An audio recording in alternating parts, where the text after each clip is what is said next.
मुख्यमंत्री एकनाथ शिंदे आमदार प्रकाश आवाडे यांच्या घरी भेट देणार आहेत।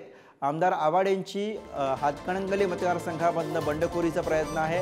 आवाडेंचे बंड थंड करण्यामध्ये शनिवारी मुख्यमंत्र्यांना अपयश आलं होतं। आज पुन्हा कोल्हापूरच्या घरी मुख्यमंत्री भेट घेऊन चर्चा करणार आहेत।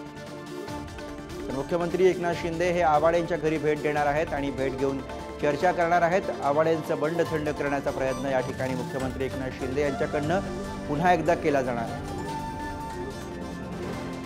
आमदार आवाडेंची हातकणंगले मतदारसंघामधून बंडखोरी आहे आणि हा बंडखोरीचा प्रयत्न थंड करण्याचा प्रयत्न कुठेतरी मुख्यमंत्री एकनाथ शिंदे या भेटीगाठींमधून करणार आहेत। शेखर पाटील आपले प्रतिनिधी सध्या आपल्या सोबत आहेत। शेखर यांच्याकडून अधिक माहिती घेऊयात।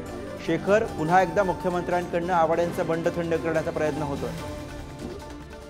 गुरु अगदी बरोबर आहे, कारण आज उमेदवारी अर्ज दाखल करण्यासाठी स्वतः मुख्यमंत्री जे आहेत ते कोल्हापूरमध्ये दाखल झालेले आहेत।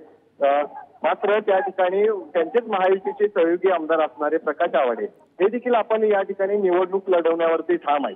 त्यामुळे एकीकडे महायुतीमध्ये बंड होताना पाहतात मुख्यमंत्र्यांनी 2 दिवसांपूर्वी त्यांची समजूत काढण्याचा प्रयत्न देखील केलेला आहे।